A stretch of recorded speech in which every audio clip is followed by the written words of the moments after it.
Hey everyone, this is Rahul, and I've got Rich Mironov here. This is our first episode of Product Blah. Should be And exciting. Rich, should be exciting. Rich, thanks for joining me here. The whole idea behind this came to my mind. Good product management really comes down to good conversations. And then, the tools and the methods and the frameworks are all good to know, but conversations is where really the needle gets moved. So this is, an effort to say, why don't we just try having these conversations and see how it goes? Sure. That sounds like a great plan. Okay. So the topic that I have for us today is now, next, later roadmaps. A lot of people are talking about now, next, later. It's good because it gives us flexibility as product people without having to be, super locked down in terms of dates. But then the rest of the organization doesn't know how to interpret a now, next, later roadmap. So let's explore this conversation. Sure. And I think it's interesting to think about this from the point of view of some different functional areas, right? So as you and I spend a lot of time on the enterprise side of product as opposed to high volume consumer, where there's every quarter there's a couple or 4 or 7 deals that are really big, that are really important, that are going to bring in most of the money. And every one of those deals has 1 or 2 things attached to it that either aren't on the roadmap or shouldn't be on the roadmap or can't be built even if we had 1,000 extra engineers and the time to build the pyramids.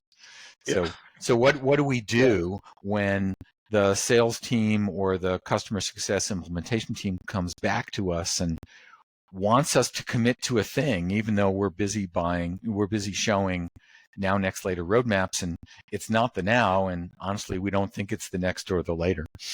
Yeah, and really the now, next, later is a metaphor for, the things that the teams are busy doing now are things that are relatively well known, fleshed out. The scope is clear, the effort is clear. There is a reason for why those things have to be done now. And so that's the now bucket. And then in the next bucket, you've got things that maybe we are still doing some discovery, still doing some validation, figuring it out. The scope is not clear, the effort is not clear. And also usually there's more things in the next column than we're really going to do.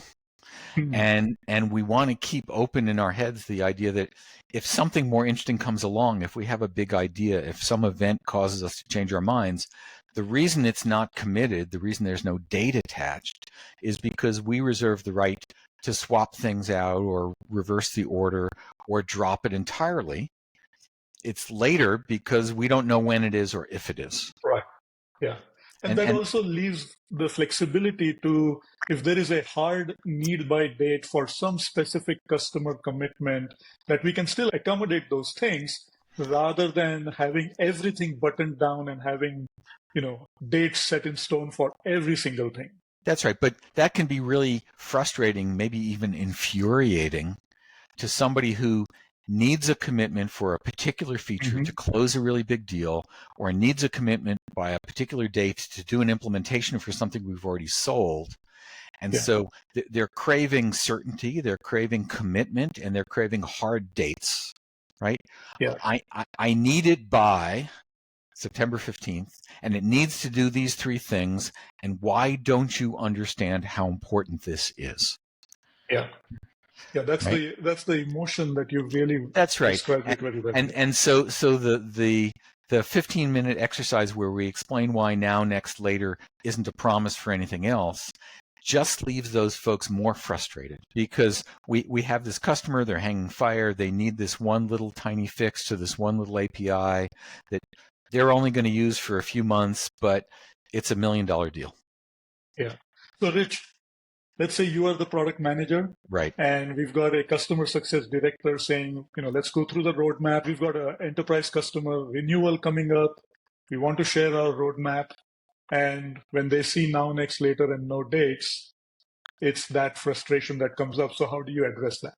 Well, so what's the conversation you're going to have? Right. And I think there's an amount of honesty that we have to have here, right? Which is, the now stuff is really in plan, right? We may not know the exact date, but we're working on it. We've done the discovery. We're underway. We have 90% certainty that the things on the now slot are really going to get done relatively soon. The next ones, they're not actually committed, right? Yeah.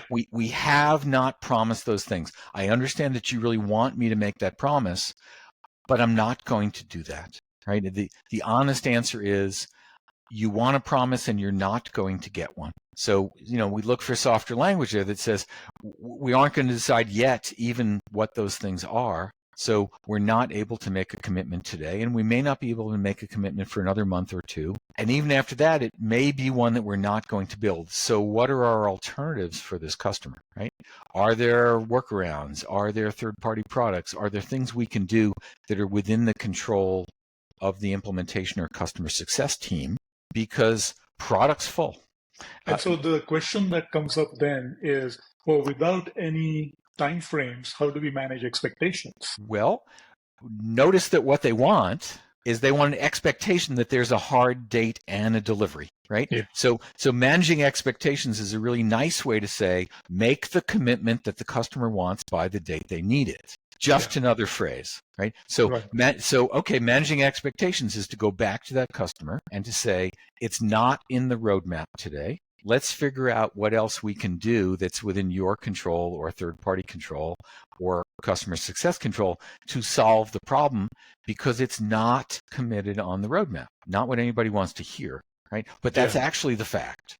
And so managing expectations is a nice way to say, I don't care what you told me. Make me the commitment, make me the promise, give me the date, and tell me I'm going to have it. And then if you pull that emotion a little further, it's like, let's not forget who's paying our salary. That's fine, right? So then we can set up the escalation discussion where that sales team or that implementation team is going to go up to the CEO and we're going to be in the room and say, we could certainly do that.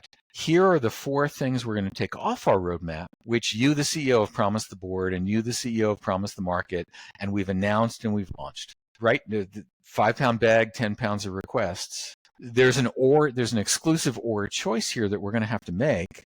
And if you, the CEO, tell us that we have to do this, we're going to come back with a list of things that we're going to decommit on and piss off a lot of other people, which may be the right answer, right? Somewhere there's got to be a tie break. That's right.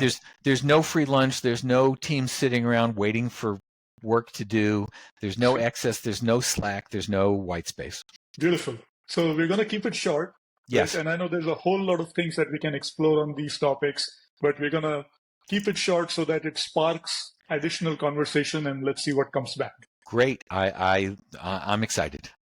Sounds good. Super. Okay. Thanks. Good.